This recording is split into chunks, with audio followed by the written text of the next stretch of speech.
Guys, give me a second. We'll get this thing rolling.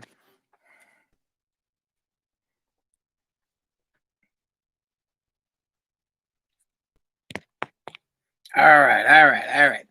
Let me pop up the podcast. Ignore for the day. Let's see if that works. Let's do this. Let's get live on. We're on YouTube. All right, we're live on alls. Let's go. Need some better light. I gotta get some damn equipment down here. All right. Thank you so much for joining Spazzing Out, America's podcast. What a great day it was today. I did remote class today with my daughter. I was the remote teacher. Well, kind of. I guess I was the teacher on site, and she had the remote teacher at Paul Revere Elementary School here in Revere, Massachusetts. But I was the stay-at-home parent for the day, and I think things went fantastic. My daughter didn't pay attention at all. She ran around all day, paid zero attention as I expected her to do. We'll get into the ins and outs of remote learning. And while we do that, we have our segment on this program called Remote Asses. We have a story that deals with remote learning. We will get to that. Before all that garbage, of course, I need to get this crap out of the way, because if I don't, you won't do it. When we record the podcast, we do it 5 times a week. And when we record, we're live on Facebook, we're live on Twitter, and we're live on YouTube. If you're watching on Facebook, share the feed. Send it to other people. Let them know. Spazzing Out, America's podcast is happening now. Follow me on Facebook. Click the follow. Click the notification so you know when we're on. If you're watching on YouTube, subscribe, share this. Let people know America's podcast is happening. If you're watching on Twitter, retweet this, follow me on Twitter. And of course, most of you are listening in your car and listening right now. You don't join the live stream. Some 500 downloads a day and over 2,000 followers or subscribers and growing. You listen in your car. Great. Awesome. Thank you for having me on your ride to work. If you're listening at home, you're asking Alexa, you say, hey, Alexa, play Spazzing Out, America's podcast. I wish, you know what would be great? If you could ask Alexa to play that dipshit. That would be great. And that would be me. You could say, hey, Alexa, play that dipshit. And then America's podcast came on. I'd find that pretty funny. Alexa, play that dipshit. Now, after I get done with the podcast, I'm going to have to do that. I'm going to have to ask Alexa to play that dipshit and see what comes on. You can get the podcast, Apple Podcasts, Google Podcasts, Spotify, Pandora. Go to my website, anthonypazziali.com or anthonypaz.com. Either one goes to the same place. There is a list of links that go to where you can hear the podcast. Hit one of them, hit one of these suckers, and subscribe. And then I'm going to go ask Alexa. I'm going to say, hey, Alexa, play that dipshit. And let's see if I come up. I don't think I will, but you can say, hey, Alexa, play Spazzing Out, America's podcast. We have a bunch of stuff to get to tonight. I don't think I'll get to it all, but we have Remote Asses, which is a segment on this program when something is in the news dealing with school. Remote Asses. When we have a segment, we have a man alert today, a major man alert. We must discuss this, what this means for men, what this means for guys like me, old dudes. Man alert. Drones are carrying more than just, are drones carrying packages? I have no idea. Drones are carrying a new type of package, and it could mean big things for people, but it could also turn into disaster, and you might have something really disgusting land on your front doorstep if a drone crashes. Homeless people in New York, major problem. And I didn't even know that the homeless people in New York were living better than me. I need to talk about that. What the fuck is a white colonizer? What is that? We're going to discuss this. The Supreme Court Justice nominee, Amy Coney Barrett, has been called a white colonizer. I'm sure I've heard of the term, but supposedly white people, people are calling us colonizers. I want to talk about that. And yeah, all right. I thought we had one other thing, man. I guess we don't have one other thing. No big deal. That's what's great about this podcast. If I don't have one other thing, I don't need one other thing. Let's get right to Remote Asses. Remote Asses is a segment on this program where we cover stories that deal with remote learning. Today, I was in charge of remote learning here at my house, and I found it very funny. I'm very hands-off with my daughter. I put my daughter in front of the computer. I let the teacher handle it. I put that Zoom thing on, get it going. The teacher will tell you what to do. Dude, I'm telling you, I'm like listening for, I should have videotaped it, but I don't like to put my daughter and my kids out on social media, especially my daughter's only 5. But bro, I was dying. She's sitting there. So now the teacher, I can see it. The Zoom is up. The teacher's in the middle. All the other kids are going. And my daughter, I'm telling you, bro, my daughter might have did this for a half, 45 minutes, an hour straight. She was like rocking back and forth going, yeah, yeah, yeah. She'd get up, run across the room, run back to her seat. Run across the room, run back to her seat. Run across the room, run back to her seat. Climb up on her desk, get mad front. Like, she get right up in front of the camera and go, Aah! Now, when the teacher, I don't know how the teacher fucking handles it, but when the teacher would correct her, she would listen. She'd say, Presley, you have to pay attention. Sit down. And then she would sit down. But 10, 15 minutes later, because these kids get bored as hell, right back at it. So now instead of going, whatever they're doing, they were doing something, they were watching something or they were doing some story, and it was animals getting on a bus, right? So there was the goat in the coat, the pig in the wig, the fox in the socks, the wiggly worm. So she's like going, dude, I'm dying. on the bus.